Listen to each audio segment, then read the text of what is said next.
Bihar museum के पहली बार आयोजित स्थापना दिवस समारोह के अवसर पर कार्यक्रम में उपस्थित कला संस्कृति एवं युवा विभाग के माननीय मंत्री श्री आलोक रंजन जी, परिवहन विभाग की माननीय मंत्री श्रीमती शीला कुमारी जी, बिहार संग्रहालय के महानिदेशक और बिहार सरकार के पूर्व मुख्य सचिव श्री अंजनी कुमार सिंह जी। इस कार्यक्रम में मैं देख रहा हूं कि हमारे माननीय विधायक जितेंद्र कुमार उपस्थित हैं, माननीय विधायक रत्नेश सदा उपस्थित हैं, बिहार विधान परिषद के सदस्य श्री ललन सर्राफ जी उपस्थित हैं और इस कार्यक्रम में उपस्थित बिहार सरकार के मुख्य सचिव जनाब आमिर सुबहानी साहब, कला संस्कृति एवं युवा विभाग तथा सहकारिता विभाग की सचिव श्रीमती वंदना प्रेयसी जी, सूचना एवं जनसंपर्क विभाग के सचिव श्री अनुपम कुमार जी, मुख्यमंत्री के ओएसडी श्री गोपाल सिंह जी, इस कार्यक्रम में उपस्थित देश के ख्याति प्राप्त कलाकारगण, म्यूजियम विशेषज्ञगण, बिहार म्यूजियम के पदाधिकारीगण एवं कर्मीगण और इस कार्यक्रम में उपस्थित विशिष्ट अतिथिगण,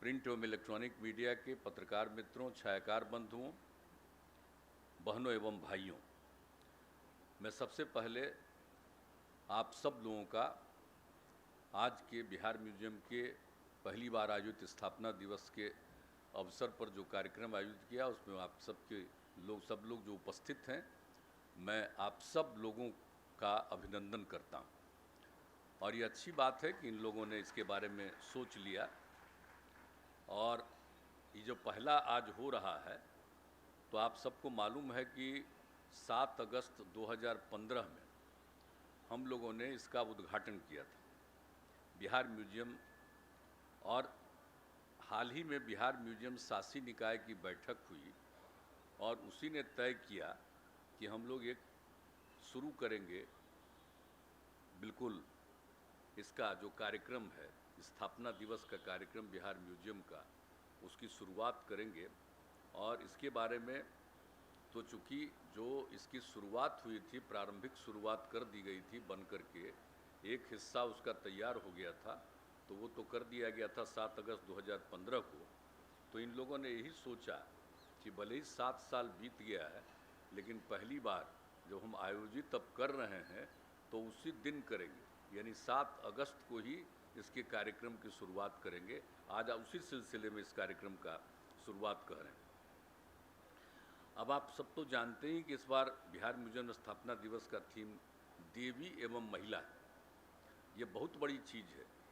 जितने भी हमारे पर है, जो भी 2 दिवसीय काल मेले का आयोजन अभी जिक्र कर रहे थे अंजनी कुमार जी, सब कुछ इसकी चर्चा हो ही रही थी। तो ये सब की शुरुआत ये लोग जो कर रहे हैं ये बड़ी खुशी की बात है। और सब जानते ही हैं कि इस प्रदर्शनी में पौराणिक काल से अब तक की महिलाओं एवं देवियों से संबंधित कलाकृतियों का प्रदर्शन किया गया है। यह महिलाओं के समाज में स्थान और महत्व की ऐतिहासिक दस्तावेज है। यहाँ तो अनेक प्रकार की मूर्तियाँ हैं, तो ये सब तो आप लोगों को मालूम ही होगा। और बिहार म्यूजियम की स्थापना के बारे में कैसे सोचा गया, हम तो जब स्टूडेंट थे तब तो आके पटना म्यूजियम देखे थे 1-2 बार, लेकिन जब यहाँ सरकार बन गई और उसके बाद जब यही हैं जो बात हुआ, अंजनी कुमार जी भी हैं मौजूद, ये सब मेरी इच्छा हुई कि एक बार चल के यहाँ पर ही पटना म्यूजियम के बगल में एक ये लोग तय कर लिए थे 5 करोड़ रुपया में, बगल में वो बिल्डिंग बनाने का, उसके बगल में। तो हमको ये लोग बोले, हम कह रहे चलिए हम वहाँ देखेंगे पहले वहाँ पर, और वहाँ जा कर के एक एक चीज़ देख करके इन लोगों को हमने बताया कि देखिए यहाँ पर कितनी चीज़ें, हर चीज़ को दिखाया नहीं जा रहा है, बहुत सारी चीज़ें किनारे में बंद रखी हुई हैं। और आप जो सोच रहे हैं कि ये बना हुआ है सबसे पौराणिक है, पुराने ज़माने में इसका बिल्डिंग बना है, इसके बगल में कुछ बनाइए, इसका कोई मतलब नहीं। इसमें बन ही जाएगा तो इसमें कितना इसमें जाएगा, इसमें तो जा नहीं पाएगा, ये ठीक नहीं होगा।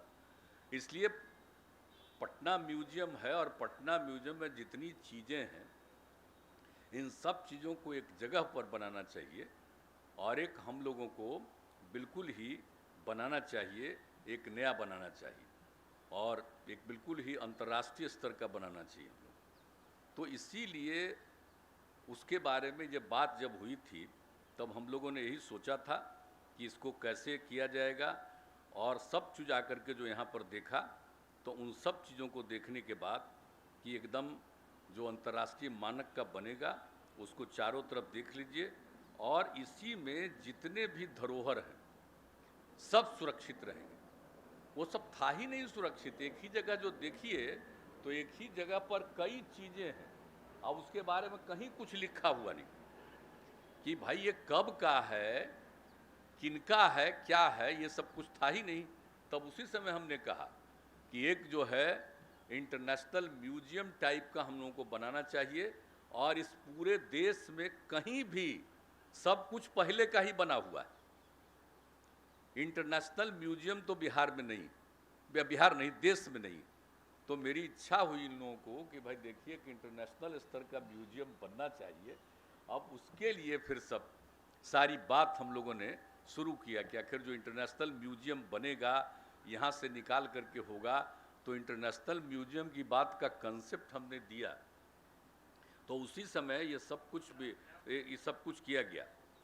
ये तो जो कुछ भी था जो पहले का ही बना हुआ था, अब सब कुछ इसके लिए एक ग्लोबल टेंडर भी हुआ कि अंतर्राष्ट्रीय स्तर के म्यूजियम के जिसके एक्सपर्ट हैं उनको इस काम में लगाना चाहिए। तो इसी में इन लोगों ने कनाडा के लॉर्ड कल्चरल रिसोर्सेज की पूरी परियोजना का कंसेप्ट का जिम्मा दिया गया, उसकी अवधारणा का जिम्मा दिया गया। और ये जो था लॉर्ड कल्चरल रिसोर्सेज, इसने दुनिया में 100 से अधिक संग्रहालयों का निर्माण किया। तो इस तरह से खोजा गया कि कौन करेंगे, बहुत लोगों को बुलाया गया, देखा गया, हुआ कि भाई ये जो लॉर्ड कल्चरल रिसोर्सेज हैं इन्हीं को सब चीज़ का आइडिया है कैसे इसको अंतर्राष्ट्रीय स्तर का बनाया जा सकता है। तो उसी आइडिया के लिए और वो सब जब लोग आए तो वो फिर हमसे आकर के लगे बात करने के लिए। हमने खूब बात किया और आकर के यहाँ देखने भी आए और सब कुछ कहा कि ये सब चीज़ जो है सब पुराना है, उसको खूब बढ़िया ढंग से उसके बारे में आप एक आइडिया निकालिए। तो इसीलिए उसका कंसेप्ट बनाने के लिए कि क्या होना चाहिए, नई जगह जो इंटरनेशनल स्तर का होगा तो उसके लिए अंतर्राष्ट्रीय स्तर का जो होगा उसके लिए किस तरह से बनेगा, तो उसके लिए उन लोगों का एक कंसेप्ट के लिए उसको तय किया गया। और फिर जब उनका कंसेप्ट हो गया, काफ़ी उनसे विमर्श हुआ, अब बहुत बात की उसके साथ, कितने लोग आए और कितनी महिलाएं भी आई थी और सब लोगों ने काफ़ी मेहनत किया, खूब देखे, सब कुछ किया और उसके बाद ये तय हुआ कि अब कंसेप्ट की बात तो हो गई है, अवधारणा की बात तो हो गई है, लेकिन अब इसके बाद देखना पड़ेगा कि म्यूजियम का डिज़ाइन क्या होना चाहिए। तो म्यूजियम के डिज़ाइन के लिए, और चूँकि इंटरनेशनल बना रहे हैं तो इसके डिज़ाइन के लिए भी अंतर्राष्ट्रीय स्तर का ही टेंडर कीजिए।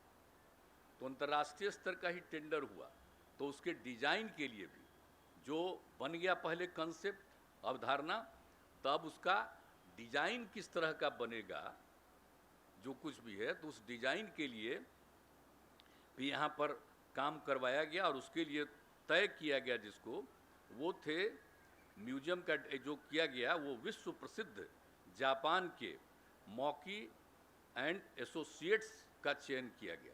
और जब मॉकी एंड एसोसिएट्स का चयन किया गया तो उसके जो हेड हैं आर्किटेक्ट श्री फुमिहियो माकी, वो आए पटना और एक बार एक अने मार्ग में भी उनसे हमारी बहुत देर मुलाकात हुई, आज तक हम भूल नहीं सकते। और उस दिन उनके साथ इतना देर हम बात किए थे, वो सब हमको याद है। तो वो उनसे इतनी देर सब बातचीत हो गई, सब कुछ हुआ और फिर उन लोगों ने इसके लिए बहुत मेहनत किया कंसेप्ट। तो वो तो आए थे, पटना भेंट हुई, लेकिन एक बार हमको जो 2018 में जो हमको जापान जाने का मौका मिला, तो 2018 में जब हम जापान गए थे तो उसमें भी वो आकर के ही हमसे फुमिहियो माकी जी से मुलाकात हुई थी और वहाँ पर भी एक मीटिंग हुई थी, उसमें बहुत सारी बात अपना जो बिहार में यहाँ पर पटना में इंटरनेशनल म्यूजियम बन रहा है उसके बारे में बताया था। तो ये सब काम किया गया था इसको, और इसके बाद हुआ कि म्यूजियम का बिल्डिंग का निर्माण होगा। तो बिल्डिंग के निर्माण के लिए भी इसमें हम लोगों ये जो इन लोगों ने चुना, बहुत अच्छा चुना, और उसके लिए जो निर्माण एजेंसी थी L&T, उसी का चयन हुआ। वो बहुत अच्छी एजेंसी मानी जाती है। तो उसके निर्माण का कार्य यही, यानी कंसेप्ट का पहले एक हुआ, बहुत बड़ी एजेंसी, फिर डिजाइन के बारे में, और फिर उसके कंस्ट्रक्शन के बारे में, ये सब कुछ किया गया है। तो इसके लिए किया गया, और इसी का 16 जून 2013 को पटना में 498 करोड़ रुपए की लागत से अंतर्राष्ट्रीय स्तर के म्यूजियम निर्माण की स्वीकृति दी गई थी, और इसका शिलान्यास हुआ था 9 जुलाई 2013 में, और तब से ये काम शुरू कर दिया गया था। और आप जानते ही हैं कि भाई कहाँ बनेगा, इसके लिए हमने सोचा, तो हमने इन्हीं लोगों को कहा था, इन नेहरू पथ पर जो सरकारी 5 बिल्डिंग, उसी को हमने कहा ये 5 बिल्डिंग को तोड़ करके इसी में बनेगा, बहुत अच्छा बनेगा।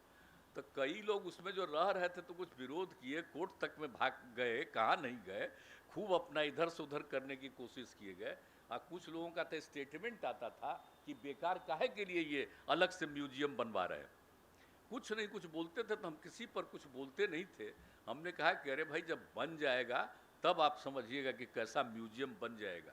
तो ये सब हुआ होते हुए, लेकिन काम करना इन लोगों ने शुरू कर दिया, लेकिन सब बाधाएं दूर हो गई। और उसका एक हिस्सा जिसके बारे में आज जो शुरुआत हो रही, जो हमने शुरू में कहा 7 अगस्त 2015 को, उसके एक हिस्से की शुरुआत हुई, जिसमें म्यूजियम में ओरिएंटेशन गैलरी, ओरिएंटेशन थिएटर और चिल्ड्रन गैलरी, ये तीनों बन गया। इसी स्थल पर आए थे, उसका उद्घाटन हुआ, बड़ा अच्छा लगा था। ये बोल रहे थे कि उस दिन वर्षापात हुआ था, हम लोग सब थे, तो उस दिन तो एक अलग बात है। आज भी वर्षापात होता तो बड़ा अच्छा लगता, लेकिन हो ही नहीं रहा, पानी इस बार तो आप जान रहे हैं, इस बार तो हालत ठीक नहीं है। तो इसलिए इसका ये सब काम किया गया।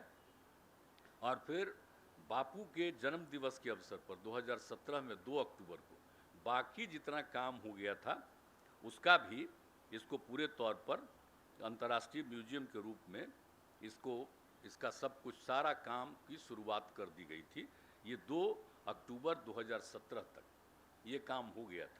और उसके बाद सब कुछ जितने भी आते हैं, कितने हजारों दर्शक आते हैं, बिहार का प्रमुख आकर्षण स्थल बन गया है। और जब हम लोगों ने शुरू में कार्यक्रम किया था, कितना ज़्यादा देश के बाहर से और देश के कोने कोने से लोग आए थे। दोनों बार जो कार्यक्रम हुआ था, जो आप आज का दिन है 7 अगस्त 2015 में और 2 अक्टूबर 2017 में, कितनी बड़ी संख्या में लोग बाहर से आए थे, और कितना खुश होते थे लोग कि बहुत अच्छा म्यूजियम बन रहा है। और जब ये 2 अगस्त वाला जो पूरे तौर पर हुआ था, उसकी इतनी चर्चा हो गई कि देश भर में हो गया, और एक इंटरनेशनल म्यूजियम के स्तर पर बन गया। तो जब इंटरनेशनल म्यूजियम था, तो हमने उसके बाद जब ये बन गया, तो उसी तारीख को हमने कह दिया था कि भाई इसका नाम इंटरनेशनल म्यूजियम नहीं कहा जाएगा, इसका नाम होगा बिहार म्यूजियम। चूँकि पटना म्यूजियम पहले से है, और पटना म्यूजियम से ही सारा चीज़ लिया करके यहाँ रख रहे हैं, तो इसका नाम बिहार म्यूजियम ही होगा। तो एक बिहार म्यूजियम, इसका नामकरण भी कर दिया गया। और आपको बता देते हैं कि उसी महीने में 2017 में ही आदरणीय प्रधानमंत्री जी आए थे कार्यक्रम में 14 अक्टूबर 2017 को। तो वो भी जैसे ही एयरपोर्ट पर उतरे, तो उन्होंने हमसे बातचीत की, कहा कि भाई सुना है कि बहुत अच्छा म्यूजियम।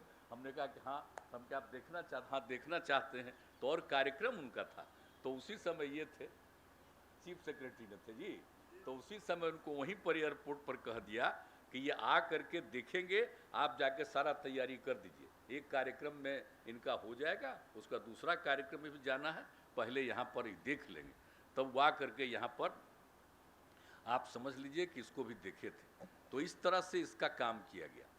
और अब आप समझ लीजिए कि बहुत लोग तो कुछ कुछ बोलते रहते थे, लेकिन आप समझ लीजिए कि जो यहाँ काम कर दिया गया, लेकिन जो पटना म्यूजियम उसके बारे में हमने शुरू किया कि जो पुराना बिल्डिंग है बहुत पहले का वो ठीक है, लेकिन इसमें बहुत सारी चीज़ें।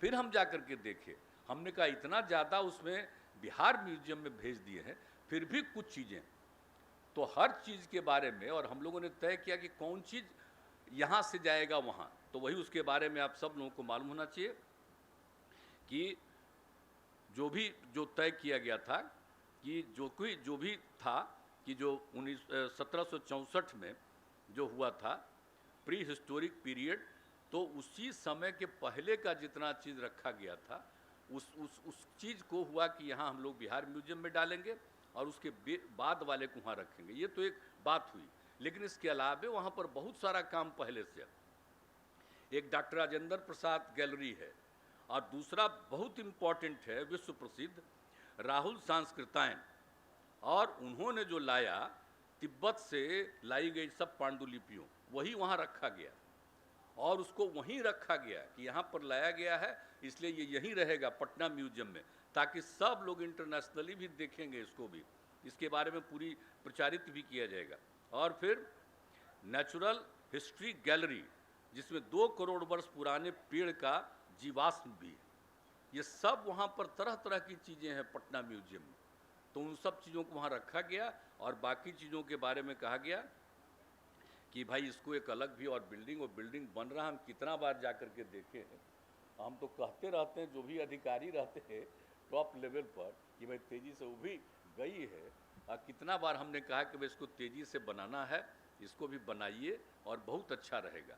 और उसी समय हमने सोचा कि भाई इतना बढ़िया हम पटना म्यूजियम से लेके इंटरनेशनल म्यूजियम, जिसका नामकरण किया बिहार म्यूजियम, अब बनाया है, तो कोई भी जो आए टूरिस्ट, और फिर वहाँ भी कमाल चीज़ है, वहाँ भी खूब अच्छी चीज़ें हैं, और वहाँ के बारे में तो आप सबको मालूम है कि कई चीज़ें निकल रही हैं, तो उस सब चीज़ों को जो कुछ भी होता है कि कैसे एक बात हो गया कि हम लोग पटना म्यूजियम और बिहार म्यूजियम को जोड़ने के लिए एक समेकित रूप से देख सकें लोग, तो इसके लिए दोनों म्यूजियम को भूमिगत मार्ग से बना करके किया जाए। तब वो फिर सब करते रहे और कहाँ कहाँ गए, तो पहले तो एक बार उसका गलत कर दिया दूसरे तरफ से कनेक्शन, फिर हम गए कि नहीं भाई इसका यहाँ से कनेक्शन करिए, जो बिल्डिंग इसका नया बना रहे हैं उसके बाद जो आगे का स्पेस है वो स्पेस किस लिए, सबको सुविधा ना होगी आने वाले लोगों को, तो वहीं पर से जोड़ रहे थे। हम कहना ये पीछे चलिए, पीछे एक छोटी जगह है, यहीं पर लोग आ जाएंगे, कैसे आ जाएंगे और कितना बढ़िया होगा, तब फिर उसी के बारे में लोगों ने तय किया। और यहाँ पर भी हमने तय कर दिया सड़क के ठीक बगल में इधर अंदर में, तो ये हो गया। उसके बाद फाइनल कर लिया, और आप जान लीजिए कि इसके लिए 375 करोड़ रुपए की योजना स्वीकृत हुई, और इसके निर्माण का कार्य जो भी हो गया है भूमिगत मार्ग को बनाने का म्यूजियम के बीच में, ये दिया गया है जो पटना मेट्रो रेल बना रहा है, दिल्ली मेट्रो रेल कॉरपोरेशन, वो बहुत अच्छा काम करता है। जब हम दिल्ली में थे तो उसी समय से हम देख रहे हैं कि लोग कितना अच्छा काम कर रहा था। सबसे पहले जो बन रहा था मेट्रो रेल, तो हम एक एक चीज़ को जानते हैं, इसलिए पटना का बनना शुरू किया हम लोगों ने मेट्रो रेल, तो हमने कहा वही सबसे अच्छा है, वही बनाएगा।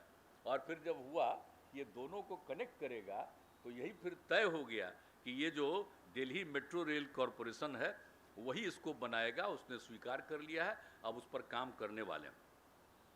तो बिल्कुल उसके, और सबसे बड़ी बात है कि आप जानते हैं ना कि पटना म्यूजियम का जो कैंपस है उसका आगे का जो हिस्सा है उसमें बड़ी खास बात है, पता चला है अब उसमें भी खुदाई प्रारंभ हो गई। वो भी हम गए थे खुदाई शुरुआत करने में अभी कुछ ही महीना पहले, और 2-3 लेयर की खुदाई की जा चुकी है, जिसमें पॉटरी के अवशेष मिले हैं जो 3री एवं 4ठी शताब्दी के बताए गए। आप सोच लीजिए क्या कमाल है पटना म्यूजियम का जो एरिया है।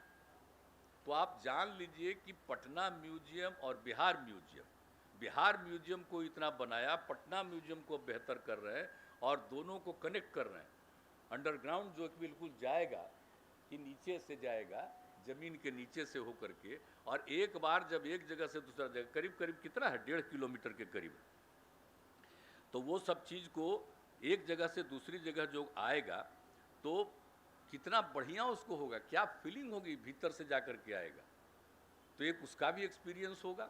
और ये भी तय कर दिया है कि भाई पटना म्यूजियम या बिहार म्यूजियम कोई भी देखना चाहे एक ही रेट, और उसी से यहाँ से वहाँ जाएगा, वहाँ से यहाँ आएगा, जिसकी भी इच्छा होगी। ये नहीं कि दो अलग अलग रेट रहेगा, सब एक ही रहेगा, ताकि हम लोगों की इच्छा कि जो इतिहास है, और बिहार का ही इतिहास नहीं है, जो आज जिसको आप बिहार समझ रहे हैं वो तो देश का सबसे पौराणिक स्थल है। तो वहाँ पर की जो पुरानी चीज़ें हैं और उन सब चीज़ों को स्थापित किया गया है, तो उसको तो देखने के लिए कितना बढ़िया आवेगा। अभी तो पटना सिटी ना हो गया है जी, सबसे पहले तो वही ना जगह था, अब तो जगह बस गया, लेकिन उसके नीचे क्या है, हम तो जगह जगह खोज करके कुछ कुछ जगह ही खोज रहे हैं कि भाई इसके नीचे वाला चीज़वा तो निकले, ताकि लोग बहुत लोग आएंगे और देखेंगे कितना पौराणिक और कितनी पुरानी चीज़ें हैं और क्या यहाँ का पुराना इतिहास है, सब चीज़ को लोग जानेंगे। तो ये सब काम करते हुए अब दोनों म्यूजियम और दोनों को अच्छा, हम तो इन लोगों को कह रहे हैं कि जल्दी जल्दी पटना म्यूजियम वाला भी काम जो करवाया गया, सब चीज़ को ठीक से सेटल शीघ्र कर दीजिए। और वो तो बोला है 3 साल, हम तो कहे हैं दोनों को कनेक्ट करने वाला, और जितना कम समय में लगे उतना कम समय में इस काम को पूरा करिए। लोग बहुत अच्छे ढंग से जान लीजिए, भविष्य में लोग खास करके नई पीढ़ी के बच्चे और बच्चियाँ आएंगे, उनको कितना बढ़िया लगेगा, इसको देखेंगे, यहाँ से नीचे जा कर के वहाँ पर जाएगा, उसका भी एक अनुभव होगा नीचे जाने का, तो एक एक चीज़ का सबको अनुभव होगा, और वहाँ जा कर के सब कुछ देखेगा, वहाँ से आके यहाँ देखेगा देखेगी। तो ये सब चीज़ हम लोगों ने कर दिया है। लेकिन बड़ी खुशी की बात है, अब यहाँ पर तो अब शुरू कर दिया है आपने आज से ही, जब इसका जो भी स्थापना दिवस का, तब स्थापना दिवस तो हर साल किया करिए, और इसको लेकर के तो आप तरह तरह का कार्यक्रम करते हैं। खाली एक ही बार हमने कहा कि यहाँ की मूर्तियों को दूसरे जगह मत भेजा करिएगा, काहे कि एक बार आपको मालूम न है, एक बार ले गया था वहाँ से पटना म्यूजियम से, तो उसका देखे नहीं विदेश में कैसा थोड़ा सा हल्का सा खराब कर दिया। तो इसलिए ये हमने कह दिया है कि किसी भी चीज़ को बाहर मत भेजिए, हर चीज़ यहीं रहेगा। और यहीं पर आज आप किए हुए हैं, जहाँ भी चल करके हम लोग देखेंगे, और आप उसके लिए 2 महीने तक लोगों को देखने का इंतज़ाम किए हैं। सब लोग बहुत अच्छे ढंग से एक एक चीज़ को देखेंगे और सब बहुत अच्छा होगा। और आप सबको मालूम है कि उसमें जो कुछ भी हम लोगों ने इस बार पहली बार जो आप लोगों ने किया है, उन सब लोगों के लिए तो बहुत अच्छा होगा। और उन लोग चीज़ों को देखने के लिए हमको लगता है कि बहुत बड़ी संख्या में लोग आएंगे। और ये सब जो है, जो देवी और महिला के लिए वहाँ पर जो लगाया गया है, कि जो भी यहाँ पर जितना है वो सबको कर रहे हैं, बहुत अच्छा है। लेकिन हम तो यही आग्रह करेंगे कि आज के दिन तो आप ये कर ही रहे, ये करिए, लेकिन एक चीज़ जो है ना, जो बापू के जन्म दिवस के अवसर पर इस काम को जो पूरा किए थे, आप लोग उस दिन भी एक आध काम करवाइएगा। हम आपसे ये आग्रह करेंगे कि जो हम इस काम को पूरा करवाए थे, यानी उस काम को भी आप जरूर देखिएगा। तो अक्टूबर में भी, तो इसीलिए उनके 2 अक्टूबर को उनके जन्म दिवस के अवसर पर भी ज़रा कुछ कार्यक्रम जरूर करवाइएगा। और एक एक तरह का चीज़, मैंने कार्यक्रम कहने का मतलब है कि लोगों को सुविधा दीजिएगा। अब इस तरह का कार्यक्रम हर बार के बारे में नहीं कह रहे, लेकिन हर बार लोगों को ज़रा ज़्यादा सुविधा दीजिएगा। उसको कोई पैसा नहीं लगेगा, बल्कि बिना पैसा के आ करके हजारों की संख्या में सब लोग आकर के देखेंगे, एक एक चीज़ का अनुभव होगा। तो उस दिन 2 तारीख को बापू के जन्म दिवस के अवसर पर सबको आकर के एक एक चीज़ को देखने के लिए उनकी व्यवस्था मुफ्त में करिएगा। और सब लोगों को कुछ न कुछ जो आवेगा उसको हल्का फुल्का जरूर पानी दीजिए, चाय दीजिए, कुछ न कुछ दीजिएगा, ताकि उस दिन जब आवेगा तो सबको बहुत अच्छा लगेगा कि बापू के जन्म दिवस के अवसर पर हम आकर के देख रहे हैं। तो मेरा जरा एक करिएगा। और दूसरा आपका अनुरोध अभी हाल में भी किए, भाई हम जो बनवाए हैं इंटरनेशनल म्यूजियम, तो दुनिया भर का जो इंटरनेशनल म्यूजियम है, तो जो भी चीज़ रहता है उसके बारे में पूरा डिटेल नीचे लिखा रहता है। हम बहुत शुरू से करें, पूछिए इनसे, हमने शुरू से कहा कि सब के बारे में लिख दीजिए। अभी हम आए एक दिन शाम में तो क्या देखा कि बहुत थोड़ा थोड़ा लिखा हुआ दिखा, ये नहीं पढ़ रहा कि क्या तरीका है भाई। अरे हम तो शुरू से कहे हैं कि इसके बारे में नीचे से पूरे तौर पर, आप बैठी है ना, पूरा बात बता ना दिए हैं, तो हम तो उम्मीद अब करते हैं कि जल्दी से जल्दी पूरा चीज़ के बारे में, हर चीज़ के बारे में पूरी जानकारी नीचे लिखिएगा, तो कोई भी जो देखने आता है तो देखेगा, जानेगा ना भाई कि क्या चीज़ हम देख रहे हैं, क्या इसका महत्व है। एक एक चीज़ को लोग जानेगा, तो हम ये चाहते हैं, और तभी सही मायने में वो आपका इंटरनेशनल होगा, क्योंकि सबसे पौराणिक स्थल है। तो ये काम जरूर करिएगा। हम इस बार अब सार्वजनिक रूप से भी कह रहे हैं, हम पहले भी कह चुके हैं। याद करिए ना, जिस दिन जो उद्घाटन हो रहा था आज ही के दिन 2015 में, उस दिन भी नवी बतवा को कहे थे। तब बाद में तो आप जानते ना कि हमारी बात तो सब लोग सुन लेते हैं, बड़े बड़े लोग ये लोग। अब बाद में मेरे बतवा को भुला के छोटा छोटा में कर दी। हम कह इसका कोई देखेगा, पता चलेगा, देखिए बढ़िया से सब लोग को देखेगा। तब हम उम्मीद कर रहे हैं कि सब काम को कर दीजिएगा। अब बड़ी खुशी की बात है, पहली बार स्थापना दिवस का आपने आयोजन किया, और इस कार्यक्रम में बाहर से भी बहुत लोग आए हैं। मैं उनका अभिनंदन करता हूं, और सब लोग आए हैं, आप सब लोगों का मैं अभिनंदन करता हूं। और ये कार्यक्रम हो और बहुत अच्छे ढंग से, और मेंटेनेंस का भी हमने इनको कह दिया है कि हर तरीके से। बीच में भी आकर के हम देखे हैं, एक जगह जहां पर कुछ था तो हमने कहा इसको अब मेंटेनेंस ठीक है। अब एक एक चीज़ का मेंटेनेंस बहुत अच्छे ढंग से और बहुत अच्छे लोगों को उसमें दिया गया था। अब इन लोगों ने ठीक कर दिया। हम लोगों को कहते रहते थे कि बहुत अच्छा मेंटेनेंस होना चाहिए, ताकि सब लोगों को लगे कि किस तरह से इंटरनेशनल लेवल का है। और आप जानते न हैं, देश के विभिन्न राज्यों से लोग आकर के देखते न हैं कि जहाँ पर जो इंटरनेशनल स्टैंडर्ड का बना है तो कैसा बनाया है, और सबको कितनी खुशी होती है। तो इसलिए उसका मेंटेनेंस भी जरूर इसका करिएगा। ये जो हम लोगों का बिहार म्यूजियम है इसका भी, और उसी तरह से पटना म्यूजियम का भी, जो बिहार म्यूजियम का मेंटेनेंस चलेगा, और पटना म्यूजियम का भी खूब बढ़िया से मेंटेनेंस करिएगा। यही हम आप सब लोगों से अपील करते हैं। तो आज के इस अवसर पर आने का आपने मौका दिया है, मुझे खुशी हुई, और इस काम को खूब आगे और खूब बढ़िया ढंग से इसको आगे बढ़ाइएगा, यही पूरी उम्मीद है। और इन्हीं शब्दों के साथ मैं आप सब लोगों को अभिनंदन करता हूं, आप सब लोगों का अभिनंदन करता हूं, और अपनी बात समाप्त करता हूं। बहुत बहुत धन्यवाद।